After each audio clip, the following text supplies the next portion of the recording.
Good evening, everyone. Welcome to Carroll Technology Council's IGNITE Carroll 5, our 5th event in just 4 years. By a round of applause, thank you.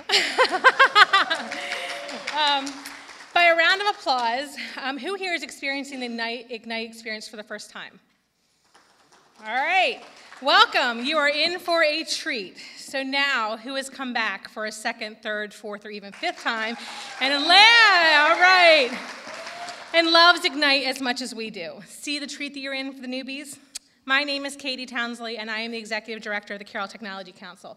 It's so nice to see so many new faces in a sea of already familiar ones. So on behalf of the Tech Council, our Board of Directors, and our members, again, welcome to IGNITE. Shortly, you'll be hearing from some of our local community members, but they won't be telling you about their 9-to-5 jobs, as you may know them, rather sharing something with you that's more personal to them, something that they, too, want to enlighten you about. For some, it's even something that they're passionate about. For some topics are very serious, and some of them will have you laughing out loud, and that's okay. But the important thing is that this evening is that you will be enlightened and hopefully be inspired. Who knows, maybe next year you'll even find yourself up on the stage with us. Fortunately for me, I'm passionate about my job and the role that I play in the community as the director of the Tech Council. When I started this journey in 2013, I was so very unsure of what I was getting into. I repeatedly said, I'm not a techie, I don't know anything about technology, and they assured me, you'll be just fine. So here I am 3 years later, and I will be the first one to tell you that despite the ups and downs, that I am most grateful for the opportunities that I have been provided, both personally and professionally, because of the Tech Council. And man, have I learned a lot. Oh, thank you. So recently I wrote an article that ran in the Carroll County Times entitled Carroll, Far More Than Cows, and I teased Denise Beaver from Carroll County Economic Development that tonight I was going to deliver my remarks dressed up in a cow costume. She cringed, so did I. But the point that I made in the article that I want to make now is that Carroll County has so much more to offer than just our cows, and I really didn't know about the technology end of it until I accepted my role at the Tech Council. The Carroll Technology Council was conceived in 2001 by local business people who were inspired and interested in advancing technology in Carroll County to assist businesses and the community with their technology needs. As the Tech Council matured, the need for businesses to congregate and share with like-minded peers became very apparent. And in 2004, January, the Tech Council became an independent nonprofit organization. Since its inception, the Carroll Technology Council has developed many new programs that benefit the county as a whole, but specifically the county's small businesses. Our focus has been on building relationships between member organizations, facilitating and development technology expertise, and potential business opportunities here for them. Our mission is that we will provide technology leadership, information, and resources to develop business members, build strong community partnerships, and advance technology growth here in Carroll County. Our vision is that the Tech Council will lead the way for Carroll County to be recognized as a technically advanced community with innovative businesses and tech-savvy citizenry. The Carroll Tech Council energizes and engages businesses and community leaders to leverage the latest technology and positive impact to Carroll County. Being a great community partner, the Tech Council works diligently to bring technology to those in need through our Tech Kids and Tech Works program and through our 90 over 90 Computer for the Community program. Through these programs, the Tech Council has donated computers to benefit families, adults, and nonprofits, and to date, we've donated over 1,700 computers free of charge to the community.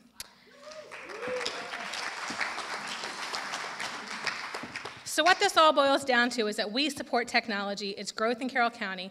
We work hand in hand with our community partners, such as the colleges, the Carroll County Public Library, the Chamber of Commerce, Economic Development, to help our businesses, entrepreneurs, manufacturers, educational institutions, and the public school systems, healthcare facilities, nonprofits, and too many others for me to continue to name. So how do we do this? We have several programs for We have several platforms for programming, first and foremost through education, and boy, do we like to educate. We offer morning educational seminars on a variety of hot topics such as agriculture meets technology, hacking, BYOD, auto tech, just to name a few. We offer tech conferences and some community symposiums. Many of you recall our Tech Storm conference that we had with the college in June, and our very successful Carroll Broadband Symposium that highlighted the broadband initiatives that were taking place here in Carroll County and right here in Westminster. We offer STEM and STEAM programming as well, evening networking events, numerous philanthropy events and activities. We're very pleased to be viewed as a go-to tech resource in the community, and it's per our mission to strive to lead the way for Carroll County to be recognized as a technically advanced community with innovative businesses. Tonight is a prime example of the fun that we like to have. So now on with the show. I'd like to introduce our host for this evening, Vince Buscemi, who is our Carroll Technology Council past immediate chairperson and our IGNITE chairman. There he is, okay. Vince is a lifelong Carroll Countyan, a graduate at McDaniel College, and he calls the Hill home professionally as well, where he currently serves as Director of Digital Marketing and Media. In his free time, which I have no idea how he even has any, he is a brewmaster. He's on his way to becoming a pro golfer with his master driving skills. But that's why you're on my golf team for the charity events that we do. And on the Friday and Saturday nights, he can be found at some of the local watering holes, serving as a vocalist and harmonica player in the band 3 Sheets in the Wind. He resides here in Westminster with his wife, Sharon, and his 9-year-old daughter, Brooke. Vince has a lot of energy and excitement towards IGNITE, and ladies and gentlemen, you are in for an experience tonight if you haven't experienced it firsthand. So ladies and gentlemen, IGNITE Carroll and Vince Buscemi.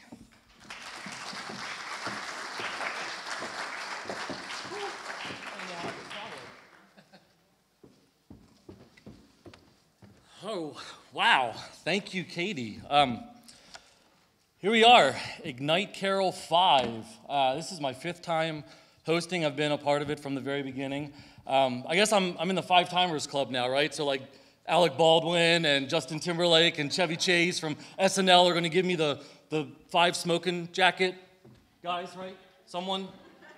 Tom Cannon, I may need you, the smoking jacket buddy. So, at any rate, here we are. This is our 5th installment, and as you can see, we've got the hashtag up there that we want you to share all night long, and put it out on Twitter, Facebook, Instagram, whatever you want to do is totally cool with us. So again, your organizers are Katie and myself from the Carroll Tech Council. If anything goes bad, you can tweet at KG Townsley.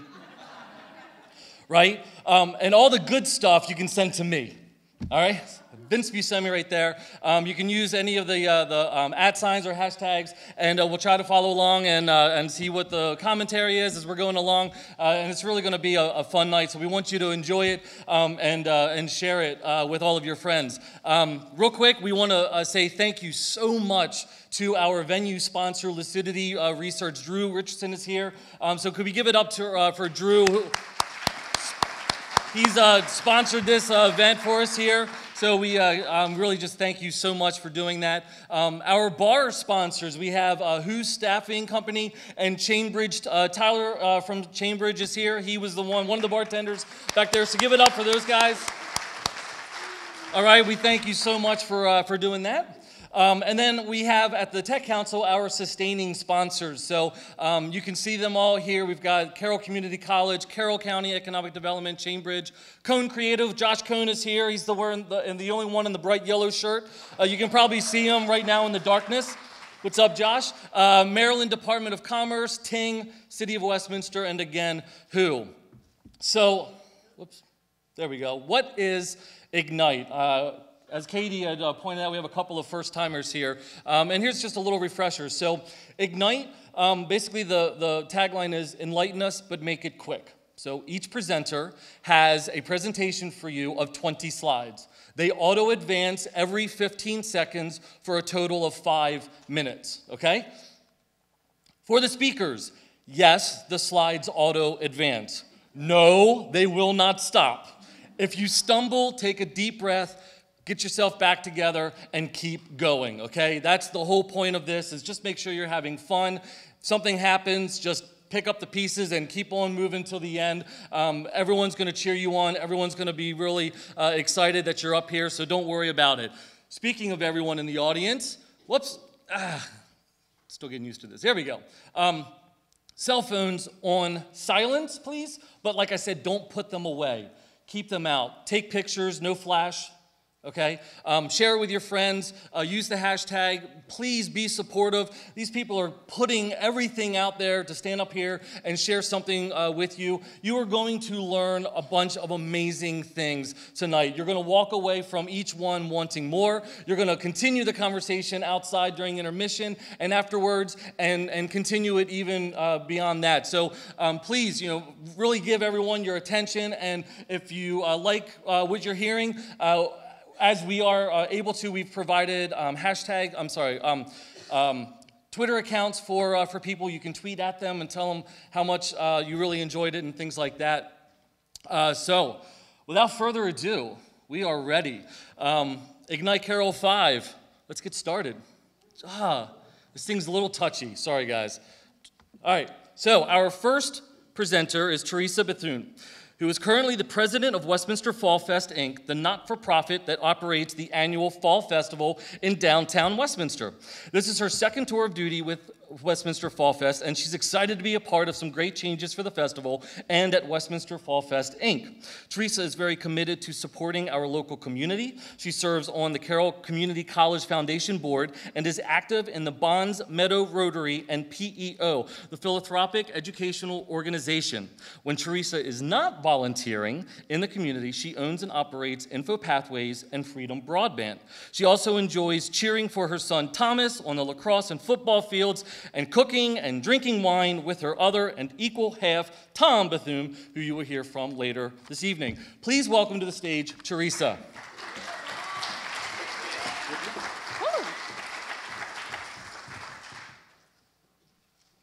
Westminster Fall Fest began as a downtown revitalization effort. In 1980, Thomas Durr said, "Without downtown, you have no center for a community." As the president of Westminster Fall Fest, Inc., I'm psyched to be part of the team transforming Fall Fest. When it comes to Fall Fest, it's hard to capture the spirit of Fall Fest. So volunteer, you won't regret it. It's hard to think of Fall Fest without a parade, but there have been years where we didn't have a parade. Sometimes it was actually on a Sunday afternoon. Wow, it takes longer than 15 seconds sometimes. Westminster, it's hard. A staple of our Fall Fest is our carnival in Midway. For years, the rides in Midway have been down up on the park, but this year they're going to actually be on the Longwell lot. So yeah, okay. Westminster's a great place to eat, and during Fall Fest, City Park becomes home to a wide variety of festival delights, international cuisine, and hometown favorites. Don't forget a breakfast sandwich from the Westminster Lions Club or homemade fried chicken from the Gospel Spreading Church. Throughout the years, Fall Fest has welcomed amazing entertainers from every musical genre, and this year is no different. Friday is Flashback Friday, so dig out those parachute pants and rock out to the Reagan Years, the East Coast original 80s tribute band. Saturday brings Dean Crawford and the Dunn's River Band back to downtown Westminster and to our Fall Fest stage. Dean's traditional and contemporary country tunes cap off a day of fun for Cider Saturday. I wonder what Cider Saturday is. Flashback Friday is bringing roller skating to the park. Bring your skates, break out the leg warmers and big hair, and do the hokey pokey while you turn yourself around. Don't worry if you can't find your skates, we'll have them for rent. Leg warmers and big hair are optional. Get to the park early to cheer on the ladies from the Black Rose Rollers for a roller derby scrimmage at City Park. If you don't know what a blocker or a jammer is, here's your chance. Or you could always Google it from your smartphone. Get to the, new for this year, but not new to Fall Fest, enjoy our beer and wine garden while you watch the first ever Fall Fest Cornhole Tournament. Do you have what it takes to be a Fall Fest Cornhole champ? Grab your partner and sign up. It's not too late. Road races have been a familiar part of Westminster Fall Fest. In 1982, we hosted the Harvest Classic 10K and Fun Run. Today, we have our Fall Fest Mile on Thursday night, right before the parade, and our Light the Night 5K blazes through town on Friday evening. Fall Fest is all about bringing our community together. One of the coolest parts of Fall Fest is Fantastic Friday, which is a matinee. This year, we'll host 600 students and support staff from CCPS, giving them the opportunity to enjoy Fall Fest at their own pace. We've changed a lot of Fall Fest, but some things stay the same. Our Kids Court offers lots of fun for the little ones, and it's still only $1. It's not Fall Fest if you forget to build a scarecrow, so don't forget that. It's always great to see how unique each one is. Bingo is back for Thursday through Saturday, and there's lots to be won at the dime pitch. On Sunday, we're offering a new event with a silent auction and the bingo tent. I, for one, can't wait to see what the team has in store for this one. While we don't run Midnight Madness, I can't talk about Fall Fest without mentioning it. If you've never been downtown for Midnight Madness, you're missing a great time. Music, ghost tours, carriage rides, cars, cigars? Don't miss it.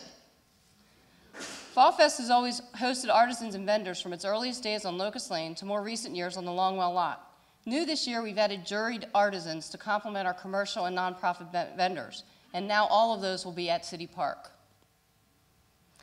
Earlier, I mentioned Cider Saturday. So what makes it Cider Saturday? How about a homebrew cider competition? Also enjoy hard ciders from a couple of local cideries and cheeses from local dairies and creameries. Yum, cider. Fall and harvest really go well together. Celebrating the harvest means we'll also be hosting a farmer's market on Pida Way. Lots of great produce, honey, and more. A great opportunity to buy local and get your fall festing done all at the same time. If you're so excited about Fall Fest you feel a song coming on, sign up for karaoke. Registration will be at the information booth. If thinking about how much fun you're going to have at Fall Fest makes you want to cheer, don't miss our Cheer Expo on Sunday. In closing, I quote writer, friend, and former Mayor Kevin Dayhoff. Fall Fest is a wonderful concoction of dreamers and civic-minded generosity, a celebration of community, the arts, culture, and music. All the while it raises lots of money and then gives it away.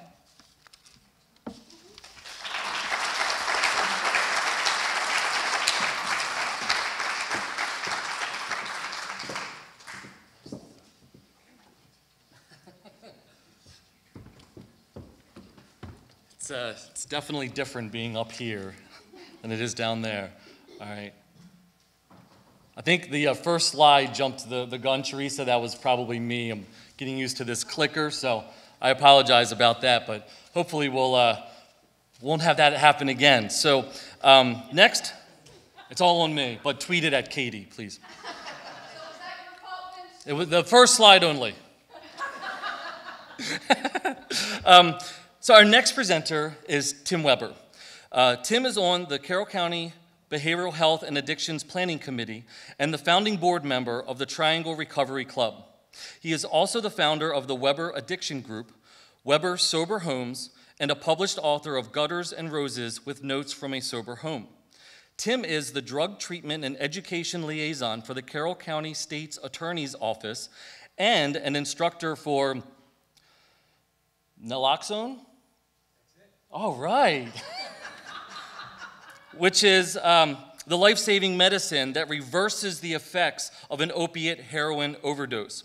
Tim is also certified through MAPPA, the Maryland Association of Prevention Professionals and Advocates, as a prevention specialist. Tim, being a person in long-term recovery from an addiction himself, has a passion for his work and an obligation to help others with addiction issues. Please welcome to the stage Tim Weber. I'll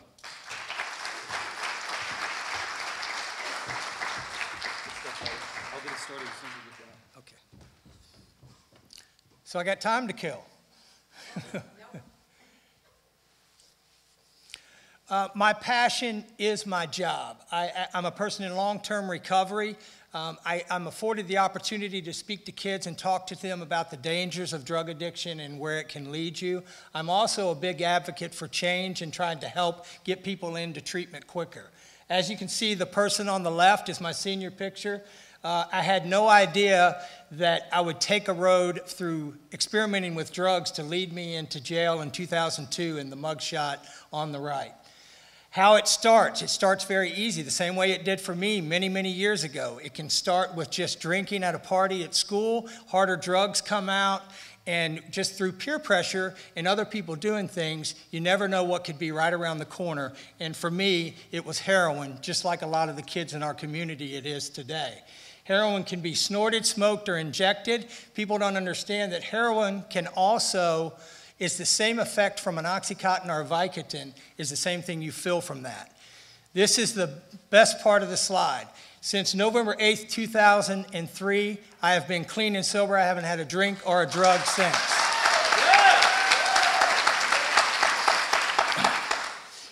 In our county alone, in 2012, drug and alcohol-related deaths, in 2012, it was 29. It jumped all the way to 40 in 2015. You can see the increase of what's going on in the county. Heroin-related deaths, only heroin.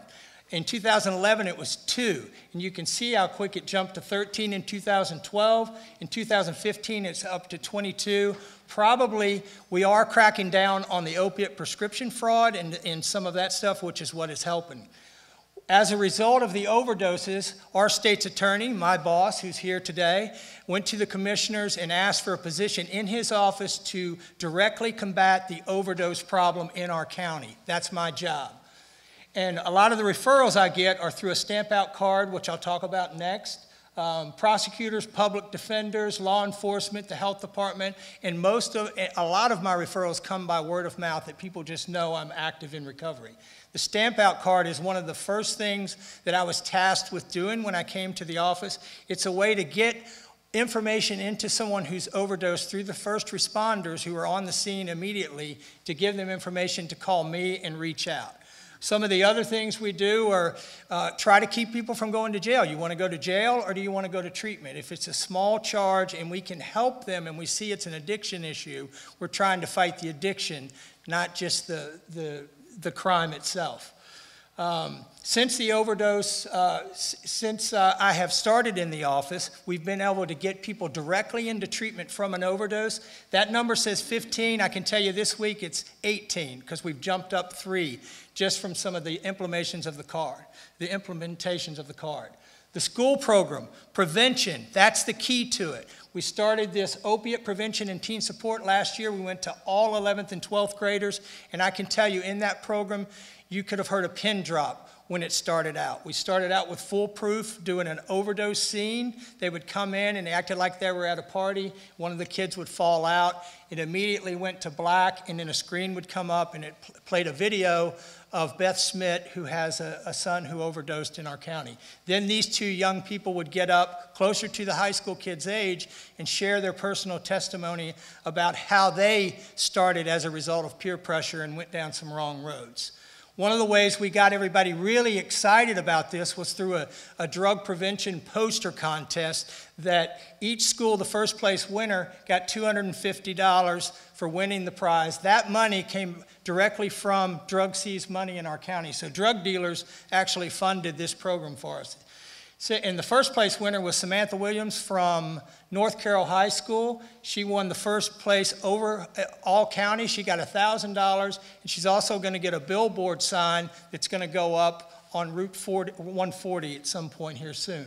The next program up is for the 8th graders. It's going to be a little bit different. We're not going to go straight just for the opiates. We're going to talk more about peer pressure and refusal skills and just something that the kids can do to maybe not go down that road before they get to high school. The program will be called Don't Believe the Lie, and we're going to get in front of every 8th grader in the county, which is awesome in itself. So national facts. Each year, 46,000 people die from an overdose. 46,000 die every year from a drug overdose. 1 in 5 high school seniors have experimented or misused prescription drugs. And lastly, I won't say it because it just went off the screen, but I'll just say, help us stamp out heroin in our community. Thank you. This is my passion. I love it.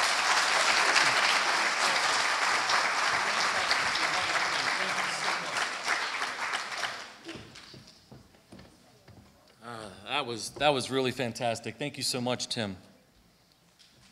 Next up, we have Tom Cannon. Now, if you know Tom Cannon, you know that it's hard to believe that he's a man of a few words. Sadly, all Tom wanted us to say about him is that he is the vice president of Westminster Fall Fest.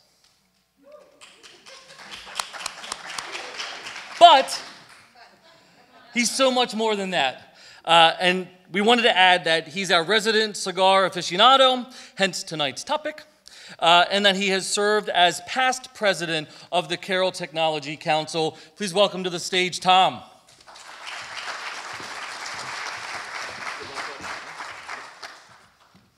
Thanks, Vince. Well, cigars are not for everyone. I get that. I also understand that enjoying a premium cigar is a very relaxing pastime.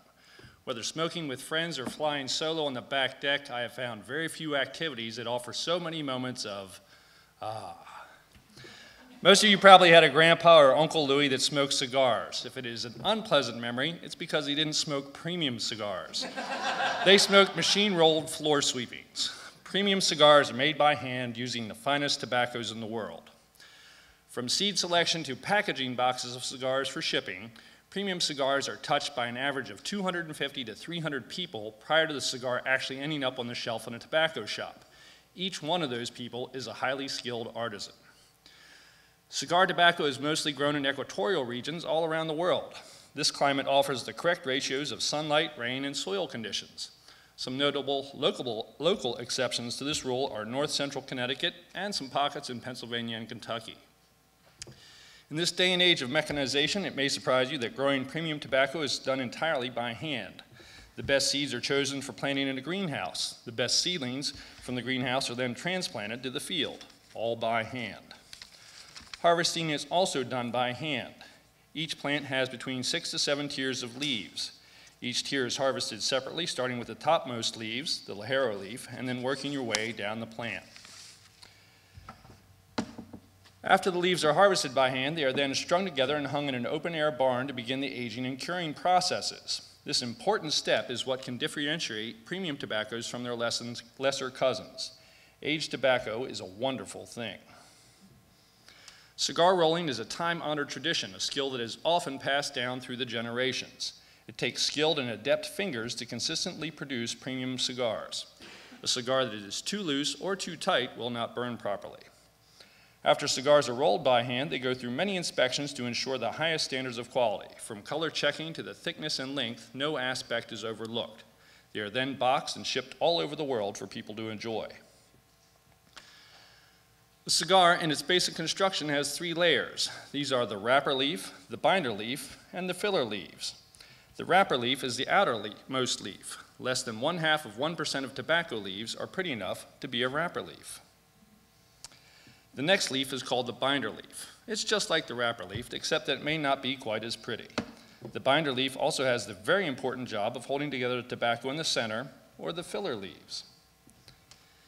The filler leaves are what makes up the center of the cigar. Filler leaf can be one tobacco, or it can be as many as 10 different types of tobacco.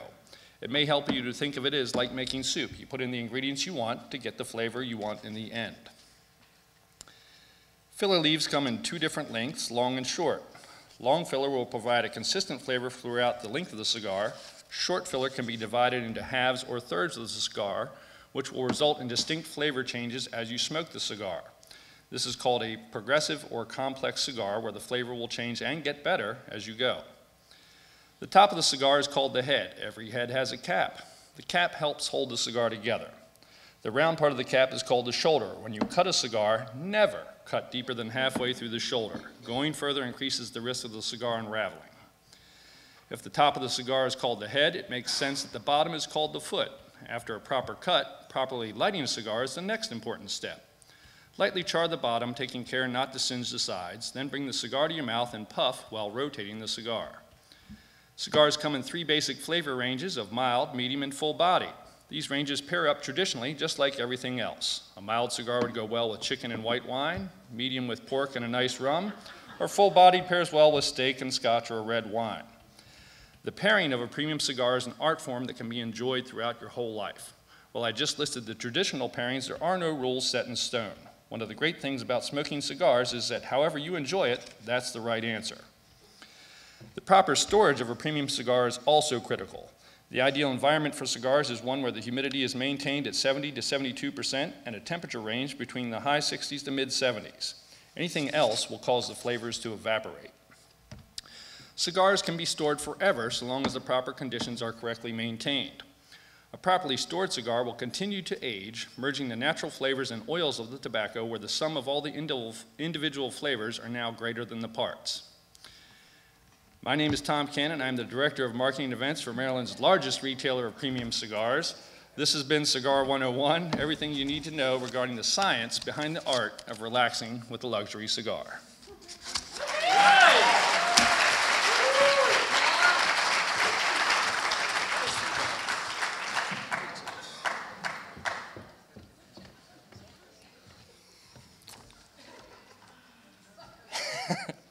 See, now you're all thinking about, maybe I should try a cigar, right? These things happen. All right. Next up, Denise Beaver is the Deputy Director of the Carroll County Department of Economic Development. Denise says that throughout her career, she has been fascinated with manufacturing, admiring the innovation, the complexity, the economic impact, the job creation, the perseverance of the industry, the workers, and all of the other great American manufacturing attributes. Denise supports Carroll County manufacturers meetings through the Carroll County Manufacturing Roundtable, where manufacturers meet to share best practices, to find common training and workforce development programs, and to learn about new manufacturing, business partners, and market opportunities. Today's presentation is brought to you by the word manufacturing. In her presentation, Denise will showcase some of the diverse and fascinating products made right here, right now in Carroll County. Please welcome Denise Beaver, everyone.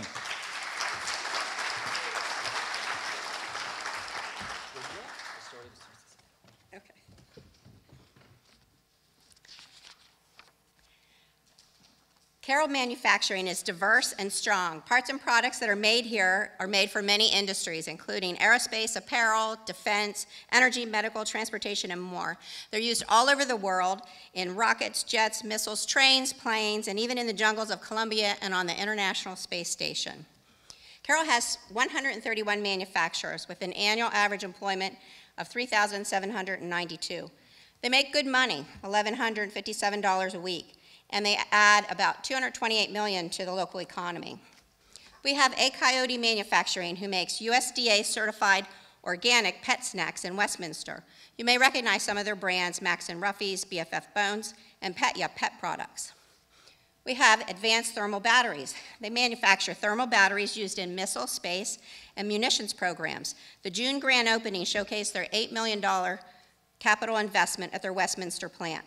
They have 50 employees, but expect to increase them over the next few years. Locally, Cobham designs and produces high-performance composite pressure vessels and hybrid structures for alternative energy, life support, military and commercial aircraft, and spacecraft applications. Self-contained breathing apparatus on first responders is a product that they make. Built as the #1 made-to-measure manufacturer in America, English American Tailoring in Westminster blends old world craftsmanship with new world technology. They provide customers with traditional quality and excellent fit and timely fashions. Avapco is a worldwide manufacturer in the commercial HVAC, industrial refrigeration, power generation, and industrial processing markets. They have 22 manufacturing facilities in 10 different countries and are headquartered in Taneytown. This is one of their cooling towers. FR Conversions is making mobility affordable, converting vans for wheelchair use. And April Ribbon Cutting in Westminster celebrated a $20 million capital investment that they made here. And due to their high demand of their products, they hope to hire over 400 people. FlowServe in Taneytown moves, controls, and protects the flow of materials in the world's most critical industries, including oil and gas, renewable energy, chemicals, power generation, and water. FlowServe pumps were vital in making snow at Sochi in 2014. Fuchs North America is a leading supplier of seasonings and spices for food manufacturers and food service chains. You can find their custom seasoning blends like the ones pictured here in everything from snack foods to frozen meals. And their new headquarters will be open later this year. Hurley IR is a leader and innovator in thermal imaging and has delivered thousands of infrared cameras to the U.S. military, airports, port security, and U.S. border control. This is the Falcon Spectral Series camera on the Bell helicopter to be issued in 2016. Kenora Brake Corporation's North American Mass Transit Braking Systems headquarters is at the Westminster Technology Park. When you ride mass transit, you can thank Kenora Brake for the smooth, comfortable ride. You will get on and off safely, ride in comfort, and stop smoothly at your destination. Locally owned by Todd and Jennifer Paul, Lancier Manufacturing is an emerging aerospace manufacturing company, and they will soon celebrate 25 years of business in Carroll County. Lehigh is a leading North American producer of gray, white, and specialty cements, aggregates, ready-mix concrete, and concrete products. As a major resident employer, Lehigh is continuing to build a 4.7-mile conveyor system to transport limestone from their New Windsor quarry to their Union Bridge facility. Shelter Systems just celebrated 40 years in business as one of the nation's premier manufacturers of wood structural building components. They have a market that extends nearly 250 miles in every direction, supplying builders throughout the Mid-Atlantic region.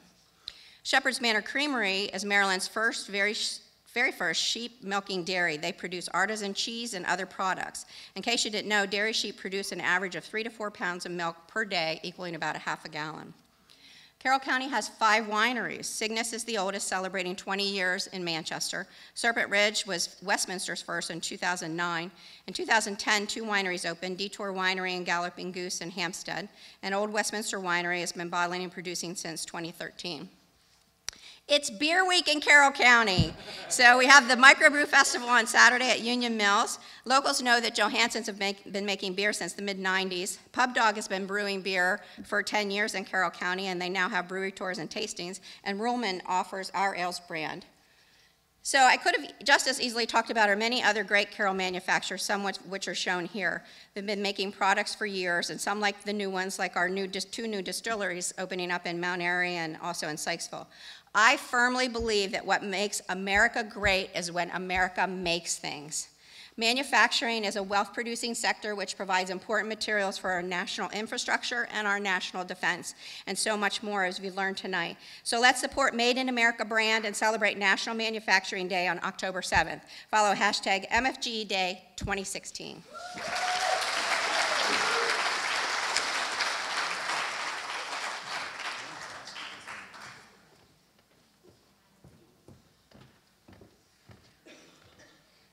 Now, if that doesn't ignite Carroll, I mean, come on, look at all of the incredible things happening right here in Carroll County. Please, we are a technology hub, people. We got lots going on, lots of good things happening. Our final presenter for the first half is Justin Mudgett, who, like myself, was born and raised in Carroll County. He then attended Susquehanna University, where he obtained a BS in Business Administration with a major in marketing and minor in economics. While earning his undergraduate degree, he also played football for the Crusaders and was a member of the track and field team. Upon graduation, he enrolled at Hood to work on his MBA in marketing. While going to school at night, he worked in the insurance industry in sales and has since moved into the family business, which you all may have seen driving down 140 just as you exit Carroll County, Mudgett's Auto Body, where he serves as vice president and is responsible for sales, marketing, advertising, as well as other various HR functions. In his spare time, right, like we all have tons of spare time, in his spare time, he has coached various sports at many levels, high school and youth football, as well as high school and youth track and field. He also works with individual children on speed and strength training. Please give it up for Justin Mudgett.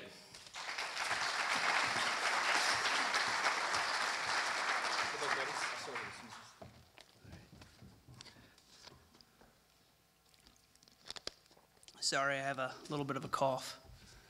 Coaching sports, educating America's youth through athletics. It's my passion of mine.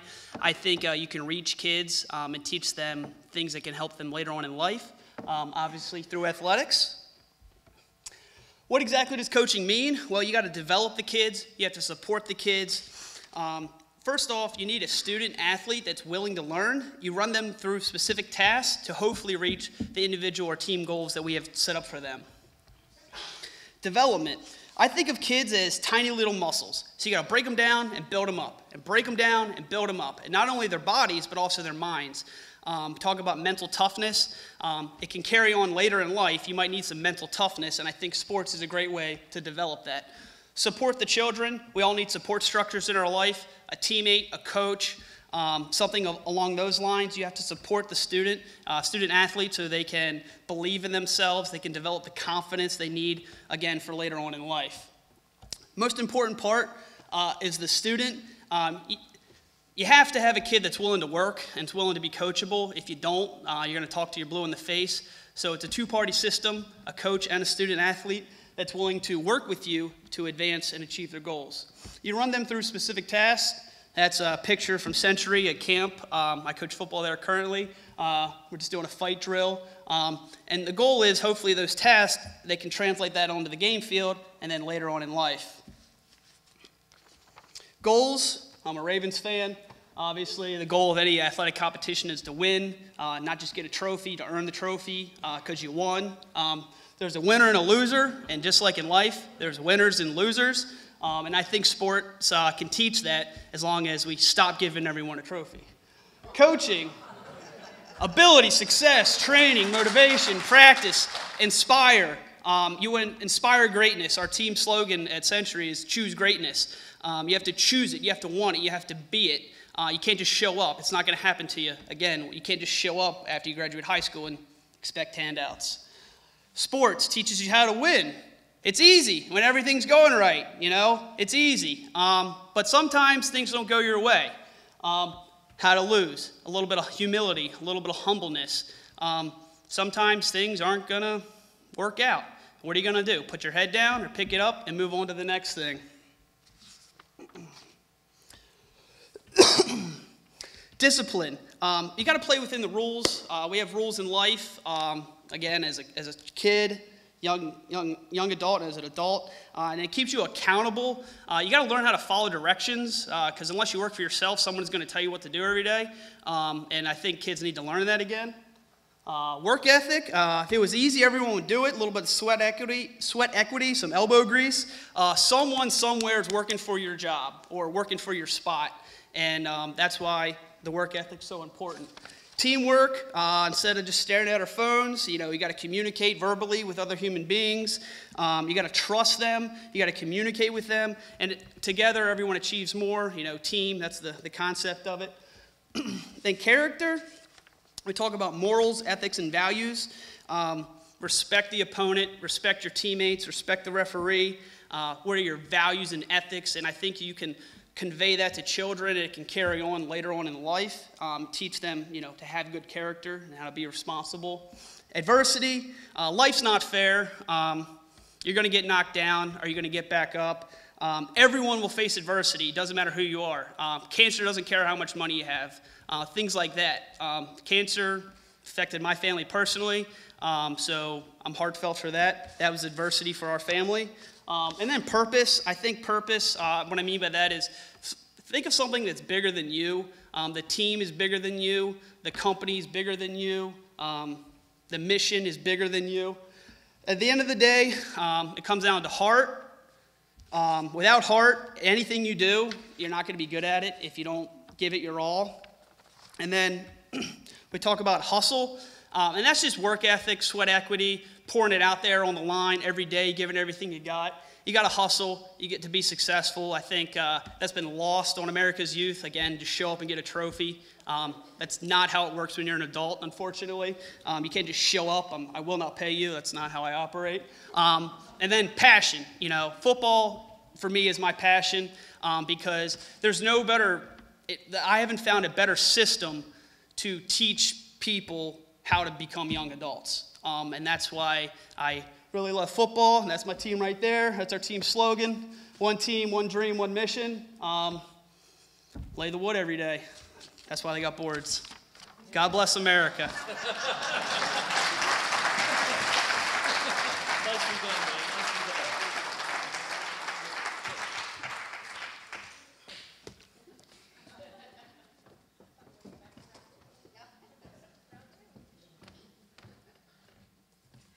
That was fun. What's the saying? Sweat is just weakness leaving the body. Is it? Oh, okay. That's what it is. All right, we are at the halfway point intermission, and just a couple of things really quick. Right, Katie? Is it still me? That's all you. Okay, I just want to make sure I don't want to jump the gun, disturb the force. We have IGNITE T-shirts, right? These for sale out there for you. So if you're interested, please see Katie or someone at the bar area working.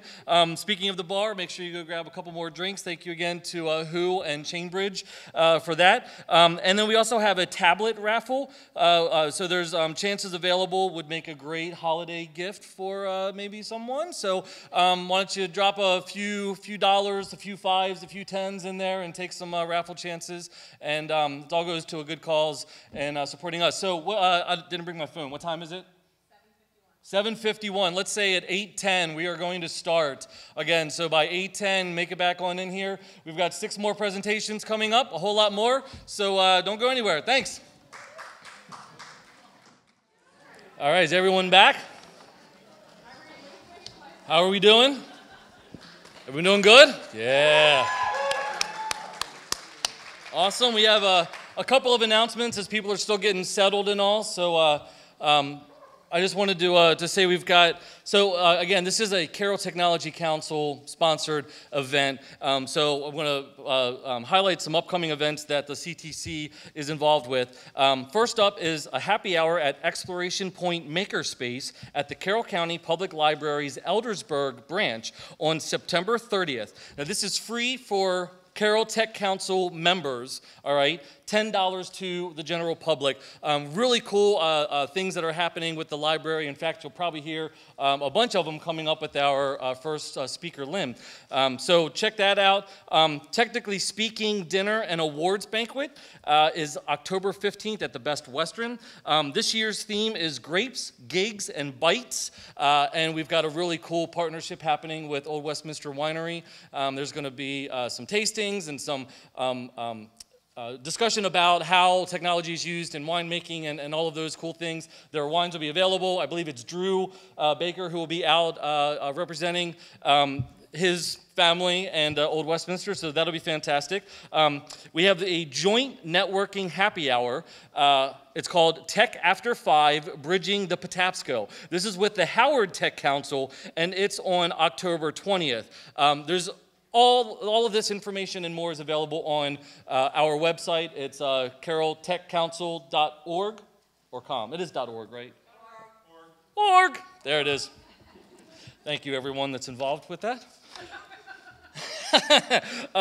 Real quick, I just want to give another shout out to our sponsors. We would not be able to do this event, pull it off, and have everything that you guys are enjoying and having it here at this great venue without the support of our sponsors. So once again, our venue sponsor is Lucidity Research. Please give it up to Drew Richardson. He was serving you drinks out there during intermission. That's his company, and we just really can't say enough about Drew being involved in the Tech Council, and thank you again for being the venue sponsor. We also have the drinks that he was serving from our bar sponsor, Who, a staffing company, and then Tyler Sturgill from Chainbridge Financial Group is also here this evening. He was also bartending, so you probably got some drinks from him. Give it up for our bar sponsors, please. Thank you guys both so much.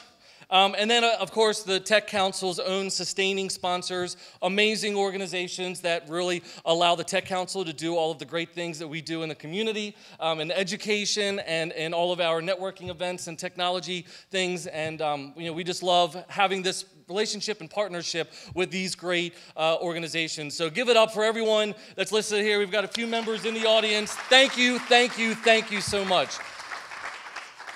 And then finally, I want to give it up to the Carroll Media Center. We've got the awesome technology and the camera guys in the back there that they're recording the whole thing. They've got these really awesome automated cameras and digital mixers and director things happening. It's all kinds of cool, crazy stuff. These guys have been amazing to work with. Another fantastic partnership. And we just want to give it up to one of our community partners from the Tech Council, the Community Media Center, for being on hand tonight, recording all of this. And again, all of these presentations are going to be available shortly on our YouTube channel and on their YouTube channel, as well as additional archives. So we just can't say enough. Thank you guys so much for being here, and look for us to make those announcements of when the videos are all done. And they're just going to be spectacular, I know it. So that's it for the intermission. Now we're going right back into the presentations. First up, Lynn Wheeler. Lynn started her library career in 1973 as a library associate at the Cockeysville branch and Catonsville branch of Baltimore County Public Library. And after years of working with other community libraries, Carroll County was lucky enough to have her come here in 2004. She became the director of the Carroll County Public Library. How lucky is Carroll County to have that right here? We all love everything that Lynn does. She's absolutely amazing. Her commitment to the community runs deep, as she is currently a board member and president-elect of the Carroll County Chamber of Commerce. She currently serves as a board member of Partnership for a Healthier Carroll County, Human Services Programs of Carroll County, and the Carroll County Community Mediation Center. Previously, she has served on the board of the Local Management Board and the Community Media Center. And Lynn is a Leadership Carroll Class of 2006 graduate and was honored by the Carroll County Human Relations Commission in 2014. Please give it up for Lynn Wheeler, everyone.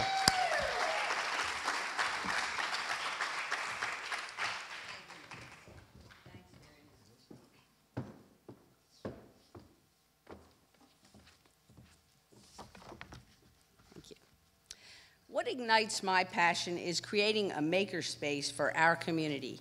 Carroll County is a community of makers, epitomized by world-renowned sculptor and local resident Bart Walter, creator of Wild Imaginings, which greets us at the entrance of the Westminster branch. We host makers in the library all the time. These two young makers created shapes out of strawberries as part of the recent Westminster Tech Stroll. However, space constraints limit the number and range of maker opportunities we have. Meanwhile, below the library is a 14,000 square foot basement ready to be transformed into a community makerspace, a place where people of all ages can drop in to create, learn, share ideas, and collaborate on projects. A vibrant space that could offer do-it-yourself learning 67 hours per week on subjects as diverse as wearable electronics, 3D designs, and robotics. Do we have interest in making in Carroll County? I say we do. Was there ever a more exciting maker event? Creators of all ages are now planning their sculpture, movie, or diorama for the Carroll Arts Center this spring. The Peep Show brings thousands of people to Westminster to admire our imagination of makers. This young maker is using Swiss cheese discovery ramps at our Honecker-funded Exploration Point makerspace in the Eldersburg branch, currently the only branch with a designated makerspace. Making empowers students of all ages to embrace learning. Last year, the library offered 6,316 learning activities that nearly 145,000 people attended. We offer maker challenges too, such as Rube Goldberg contraptions. Teams devising these complex roundabout means to accomplish a simple task are learning engineering and having fun in the process. We are fortunate in Carroll County to work in a rich partnership environment. Here are some of the partners working together to plan technology-focused activities such as hackathons, a tech stroll, and other events that give people the opportunity to use technology, do cool things, and create the next big idea. The Makerspace is a place to learn from others. This light painting class was presented by Future Makers, one of the many organizations offering interesting maker programs. There are lots of skilled makers from our community who would relish the opportunity to share their skills with others. Currently, tech activities at the branch fill up quickly. Events such as Makey Alligator Clip Invention Kits and Minecraft fill up within minutes of registration online. Last year, people signed up for more than 365,000 computer sessions and 86,000 Wi-Fi. People in our community are interested in learning lots of new things, soldering, for example. But to learn these skills, people need access to tools and space to try things out. A goal of Makerspace is to have a local advisory board. One of our partners, the Silver Fancy Garden Club in Tawnytown, provides materials and teaches budding artists how to make lovely arrangements. We have many partners in the community willing to teach skills, but we lack the space to house learning activities. We plan to include a commercial kitchen in the Makerspace, where cookbook authors and other chefs can share techniques. We would offer classes on nutrition and culinary literacy and be available to the community for special cooking projects such as wedding cakes. A Makerspace is a great place to try on, experience, and get excited about new technology. Here is Senator Cardin working at our virtual fast food store. Virtual reality offers a fascinating introduction to new environments, such as exploring undersea life. We will be able to provide space for young learners to explore robotics and create such things as the elephant we made from a Lego Mindstorm kit. We host robotic clubs in the library. Their amazing work is a big hit. Because we provide these activities in multi-purpose rooms, we can't leave them out for other folks to explore in their own time. In order to convert the basement into a makerspace, the library, with approval from the county, has applied for a state capital grant. The draft floor plan includes a large workshop, a commercial kitchen, and large meeting rooms for collaborative learning. We will hear in January whether or not our application was approved. If approved, funds from the state would be available starting in July of 17. As you can see, we have a 3-year schedule with the goal of opening in the fall of 2019. However, state funding requires a local match. We already have a commitment from Ting, but we will be seeking other community partners in order to make this exciting discovery space a reality for our community. Thanks, and stay tuned.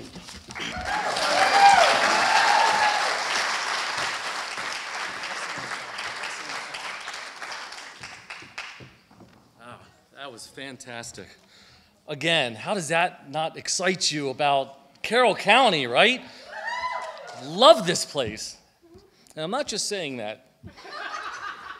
I mean it. All right. Thank you, Lynn. That was fantastic. Next up, we have Jacob Sinisi. I hope I said that right. All right.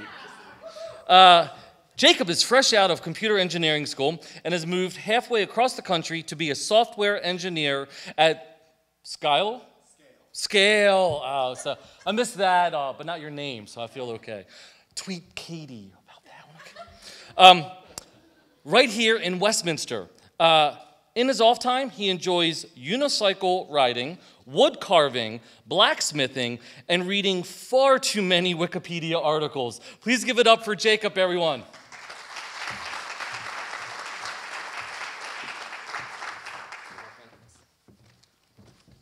Hey folks, how's it going? Today I'm going to be teaching you how to blacksmith a knife. I've been an amateur blacksmith for about 3 years, and knives are the thing that I enjoy smithing the most.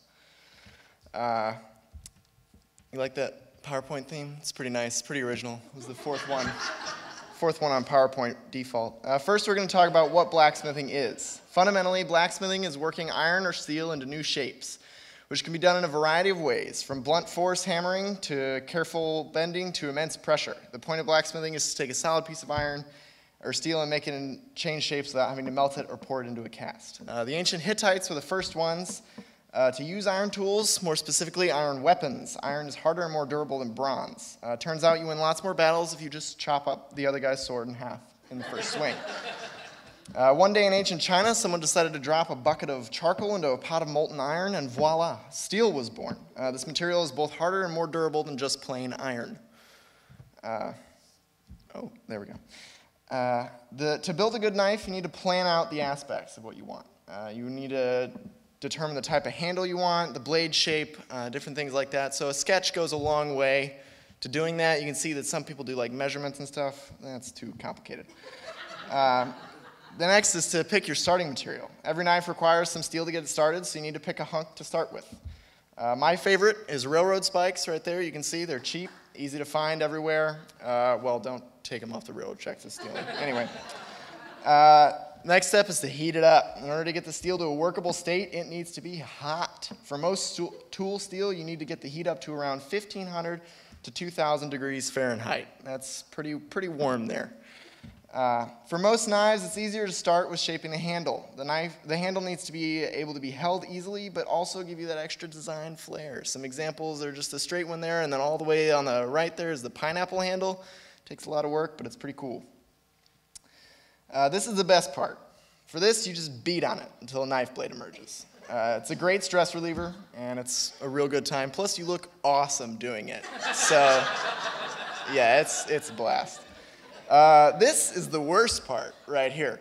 You got a knife shape, it looks great over there, but it's all black and it's got some dings on it. Standing between you and that beautiful Google image of a wonderful finished knife is about 6 to 7 hours of sanding up against a belt grinder. It's great. This part was supposed to be a video, but it didn't work.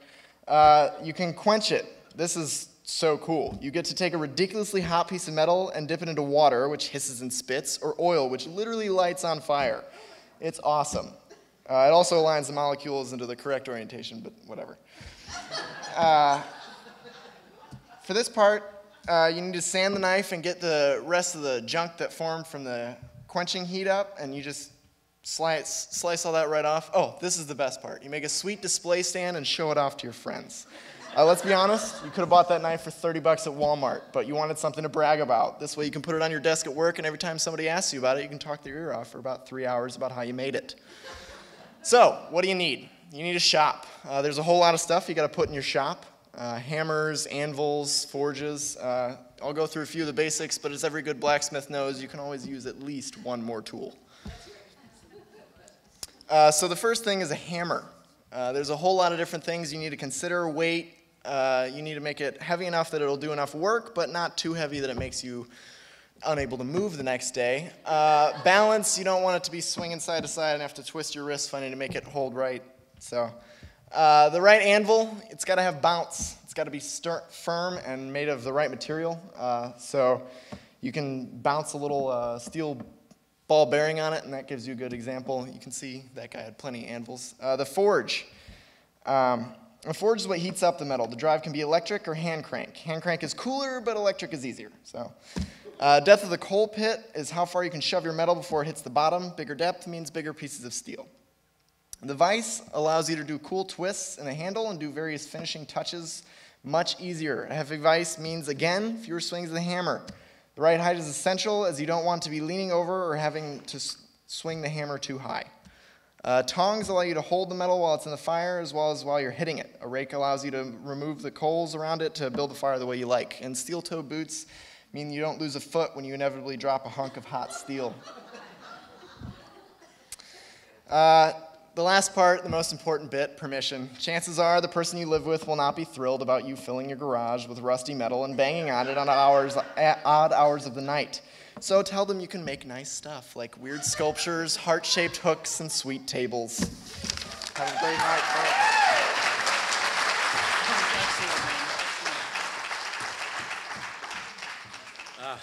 That was fun. I really want to build a knife right now. Like, can you invite me over? I bet drinking and blacksmithing is like a faux pas, right? You shouldn't hot lava, molten lava and stuff. Like, but that just sounds like fun to me. Like, you know, hanging out, maybe, I don't know. Just hit me up sometime. I'd love to come over and check this out. I'm serious. I think that's really cool.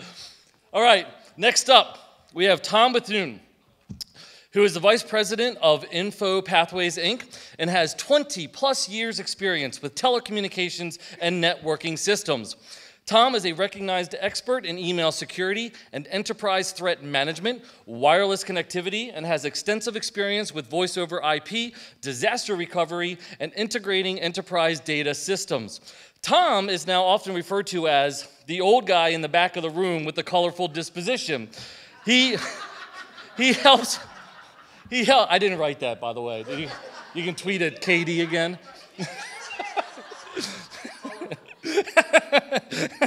He helps people with technology and provides internet to those of us living in the sticks. He loves technology and has not found a tech toy that he can't live without. He is active in the community and is a true technology evangelist, working for Info Pathways and Freedom Broadband.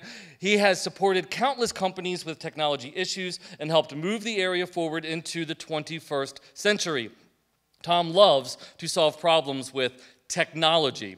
Apparently the guy's really into technology, right? I think we're going to hear about some stuff too. In his free time, Tom enjoys cooking, wine, probably cooking with wine, right? Watching his son play lacrosse, not drinking wine while doing that though, probably. He's also married to Teresa, and who is his much better half. Did we mention that he also likes to drink wine? Here we go. Tom Bethune, everyone. Give it up.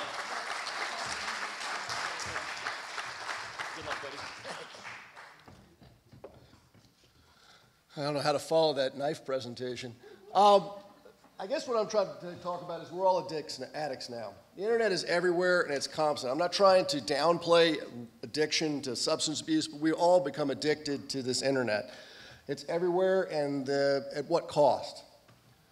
where addiction is a very real issue, and we all have addictions to something. It's a vices and part of our society.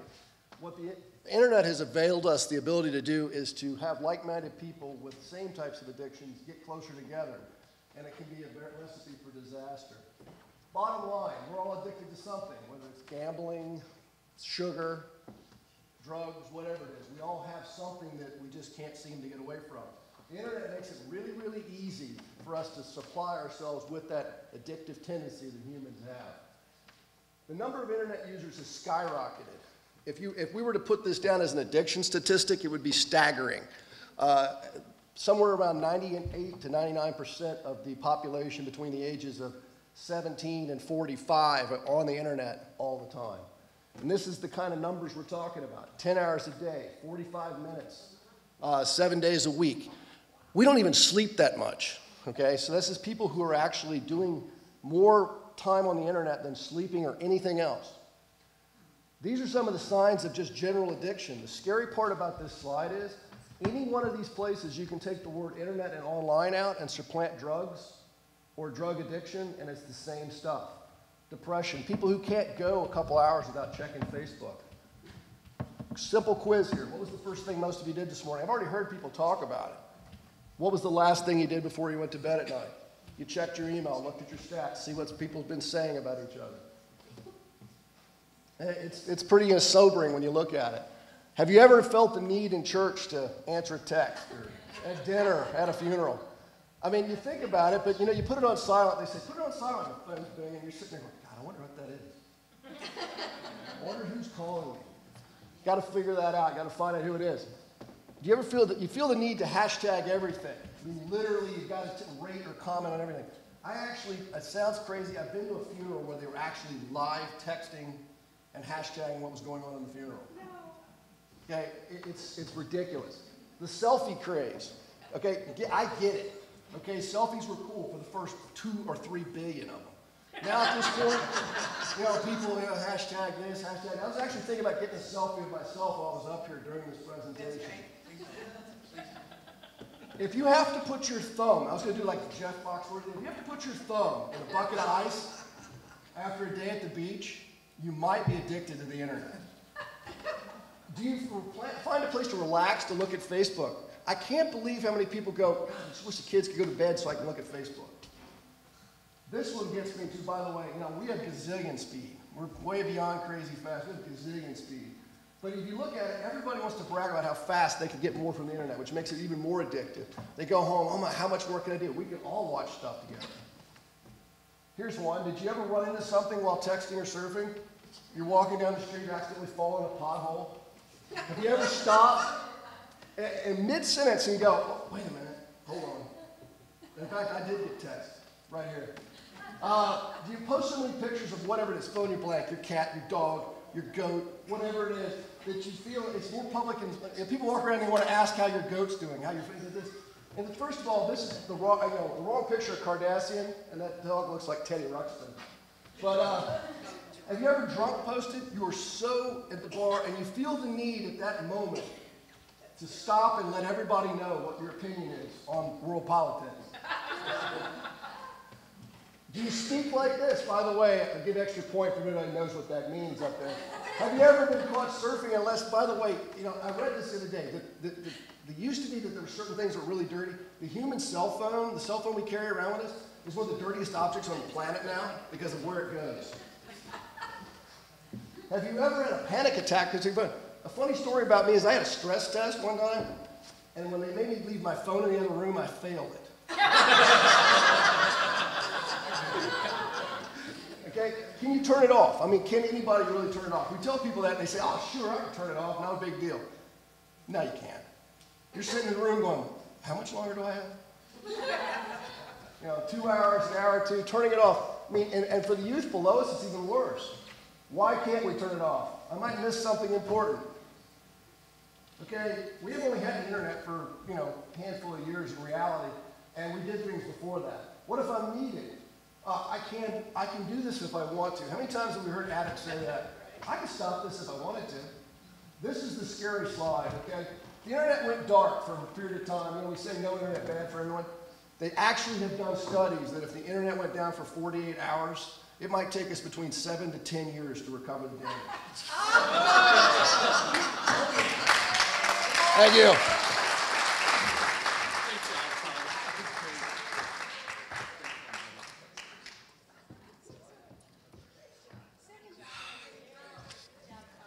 Yeah, I'm definitely addicted to the internet. I get paid to be addicted to the internet. I don't know if that makes it any better or not, but this is true. This is absolutely true. I am in marketing. You're right. Actually, a true story. So one of my coworkers, Cheryl, she was the very first person in Maryland to live tweet her birth of her daughter. Yeah, she made it into the Baltimore Sun that her husband Jason was live tweeting like what was happening in the room as it was all. I don't think any pictures were posted to Instagram though. But true story, she was the first in the state of Maryland. So yeah, it's everywhere. Okay, next up is Ann Bevins. Ann is a writer, explorer, gym rat, pizza aficionado. And in addition to being a proud graduate of McDaniel College, go Green Terror, she is the co-creator of the Bean in the Garden picture book and video series and the author of the upcoming novel Ghost, and also does all of her own stunts.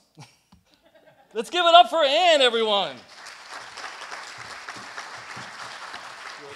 Thank you. Okay. I want to take a selfie now. So I was at the gym the other day on the treadmill, and this woman got on the treadmill next to me. She was beautiful, fit and strong, and abs hanging out everywhere. Needless to say, I immediately hated her guts. This was her. She was bounding along like a gazelle, and I was sweating and dripping and red in the face. And I thought, what am I doing here? I am never going to look like this woman. This is Millet. In 1979, at the age of 16, Millet discovered thousands of snakes dying on a barren, they were dying in the forest. He actually single-handedly, over the course of 30 years, built a forest by planting and tending trees on that sandbar. His forest now covers over 1,300 acres, and it's home to 12 species, including tigers and rhinoceroses. This is Ferdinand Cheval. He was a postman living in France in the late 1800s. One day, as he was walking along his route, Ferdinand stumbled on a rock, and it reminded him of a dream he'd had years earlier in which he had built a castle. Over the next 33 years, Ferdinand collected rocks along his route, first by hand, then in a basket, then in a wheelbarrow. Working entirely alone, he completed his Palais Idéal in 1912. This is Cha Sasun. She lives in the tiny village of Sinchon, South Korea. Sasun always wanted to learn how to drive, but she never quite got around to it, not until she was well into her 60s and her children were grown. Sasun had some difficulty with the 40-item written test, a lot of difficulty. She failed the test 949 times. By the time she got her driver's license, she was something of a folk hero in South Korea, and Kia gave her this car. As Thomas Edison famously said, genius is 1% inspiration and 99% perspiration, and he lived up to his word. Edison conducted more than 10,000 experiments before identifying a material that could be used as a filament in his electric light bulb. When he was asked by a reporter if he ever felt like giving up, he said, "Why would I give up? I haven't failed. I've just found 10,000 ways that won't work." How can we describe this trait that causes some people to just keep going when everyone else has already given up? We could call it persistence, but I think it goes deeper. It's the sense that if you focus on the little things day after day, the results will take care of themselves. What are one or two things that you can do every day in your business, your family, or your life that, with repetition, will get you to where you want to be? What's one small practice you can institute today that will give you the greatest impact over 20 or 30 years? Woody Allen said 80% of success is showing up. What if you took your eye off that big future goal and instead focused on this everyday, consistent, small actions that you could take to make that goal inevitable? One consideration, of course, is time. It took Millet 30 years to build his forest. If he had started that project by thinking about the entire 1,300 acres, would he have ever planted the first tree? I wonder. Bill Gates said most people overestimate what they can do in 1 year and underestimate what they can do in 10 years. We all want to do big things, but we also yearn for completion, the sense that the fulfillment of our dreams is right around the corner.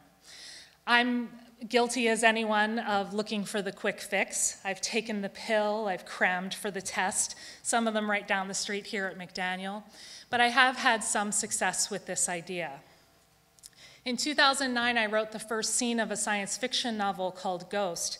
I wrote it in a red spiral notebook that I brought with me to my chemotherapy appointment. I devoted an hour a day to this project early in the morning before my family woke up. Your average full-length novel is 80,000 words long, and the more you think about that, the less likely you are to start. But like any novel, Ghost happened one word at a time, and it's coming out in December. So this brings us back to the beautiful woman on the treadmill, the one with all the abs, the one I will never, ever look like. And that's true enough, I guess. But I can be the best ever version of myself. How do you begin? Plant one tree, pick up one stone, sharpen one pencil. You can do anything if you keep showing up. Thank you.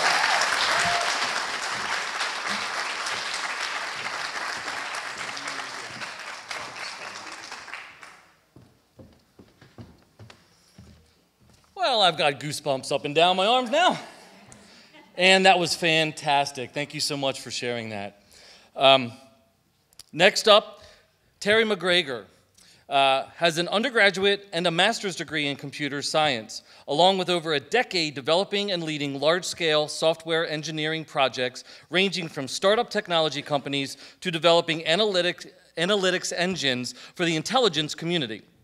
Before becoming a software engineer, Terry led military teams on special intelligence missions at the National Security Agency upon graduation from the U.S. Naval Academy. Give it up for Terry McGregor, everyone.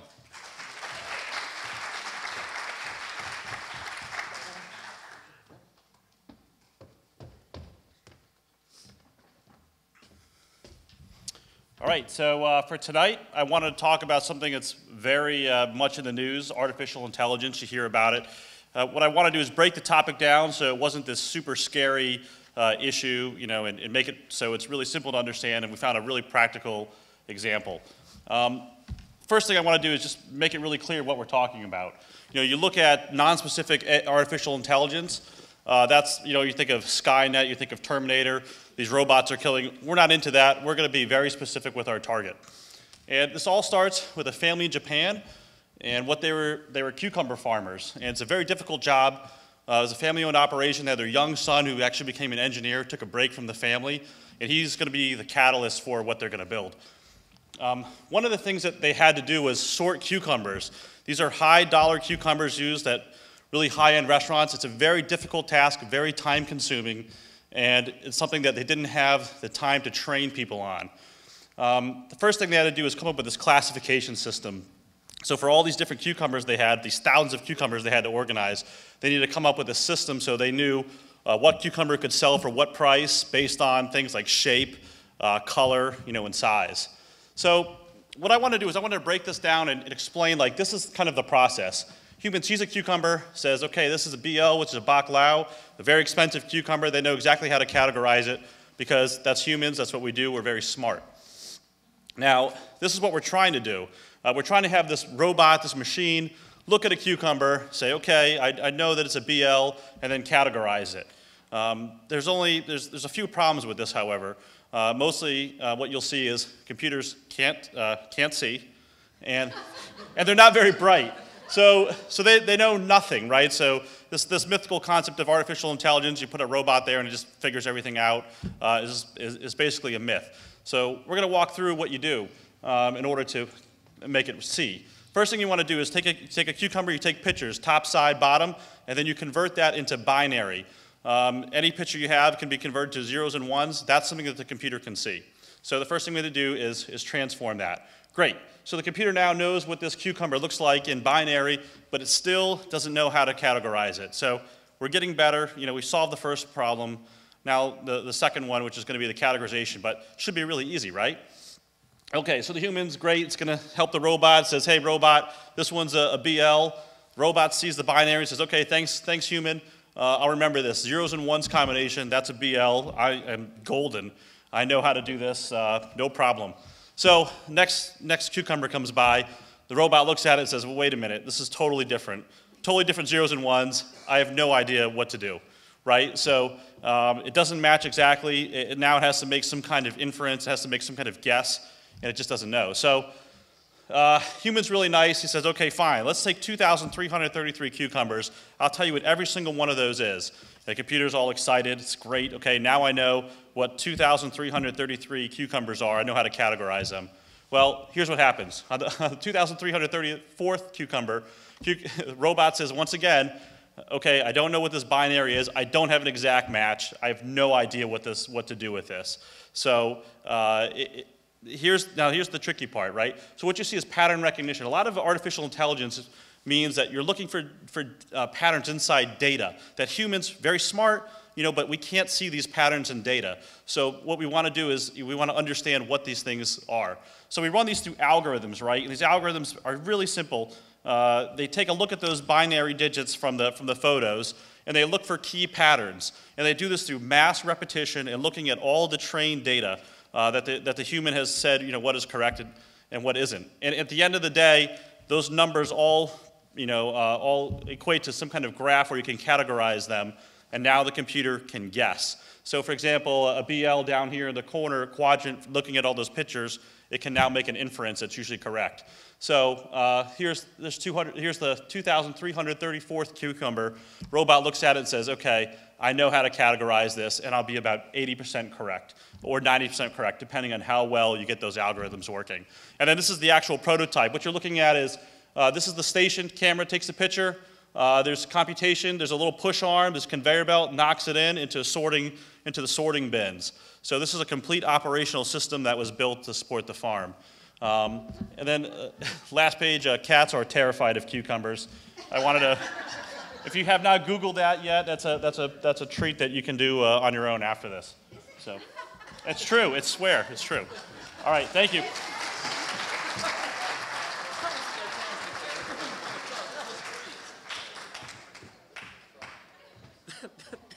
That was great. Thank you so much for sharing that. I totally got it with the cucumber and everything. I did. That was awesome. Oh, is there more? Oh.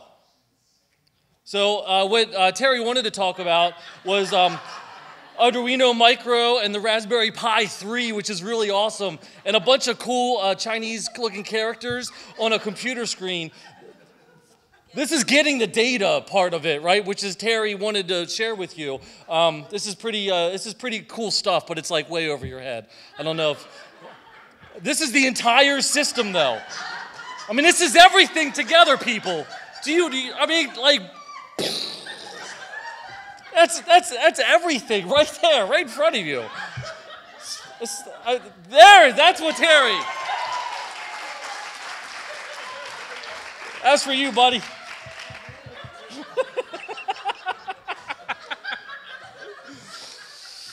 Well,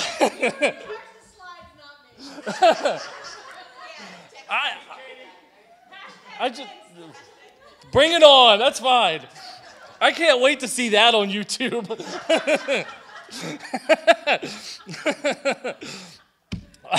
All right. I'm coming down now. All right, here we are. All right, we are at the end of IGNITE.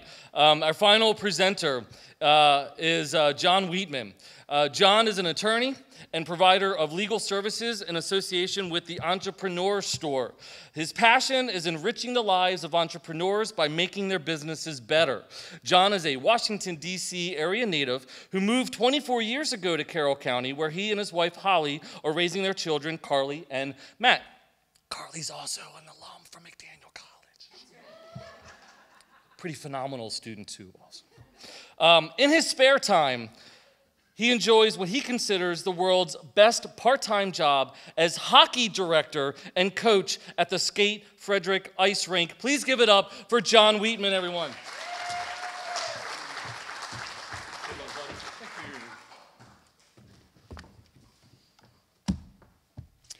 We've had 43 Americans sworn into 44 presidencies. Thanks, Grover, for fouling that one up.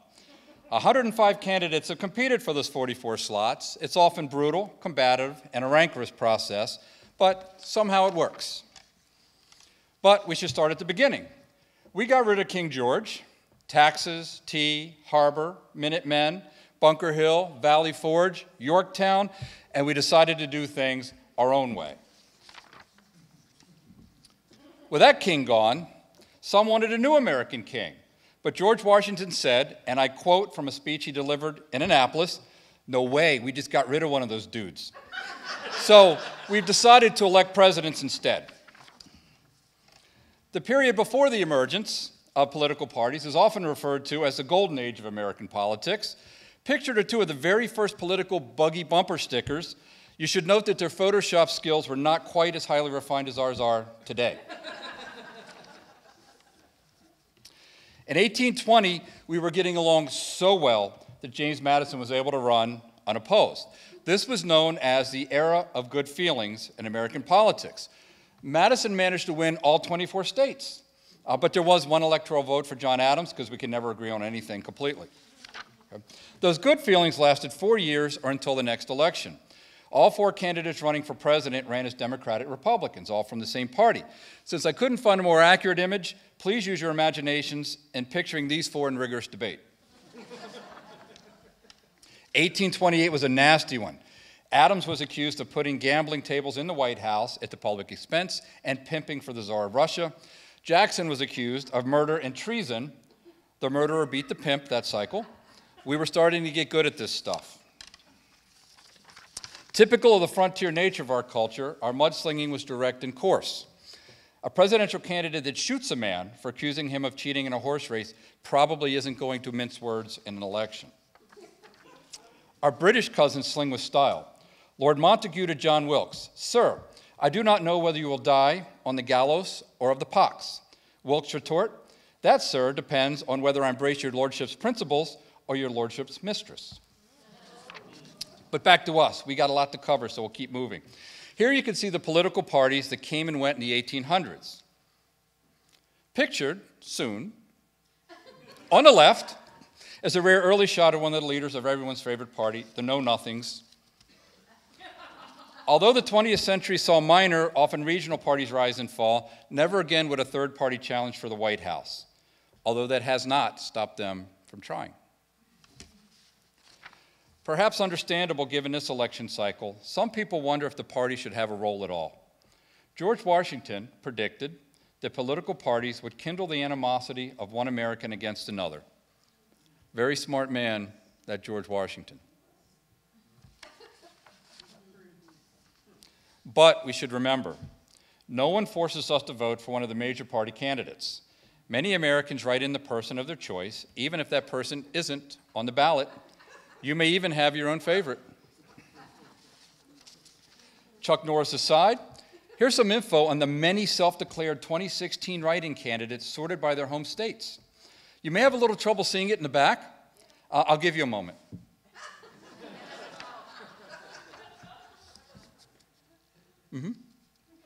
Okay.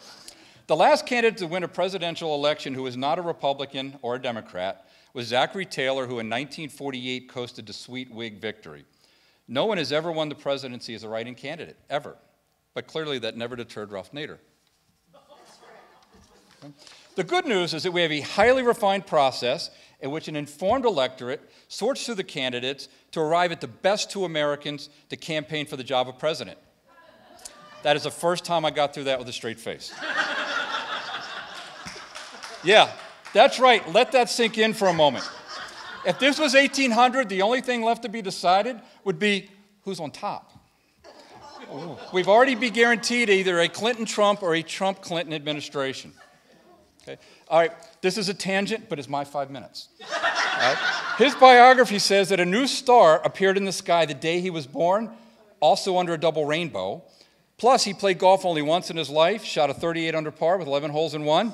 The man never lost an election. Okay. But back on topic. Minus the campaign ads, social media squabbling, debate, insult, hurling, scandals, investigations, obfuscations, and complications, it's really not that bad. Ours may be a horrible system, but it beats all the others. We Americans have been arguing and feuding and fuming for a very, very long time. We're divided when we can be, and we're united when we must be. Whether you cheer your candidate, hold your nose, or plan to write an Ironman, make your difference in the best way you know how. Thank you.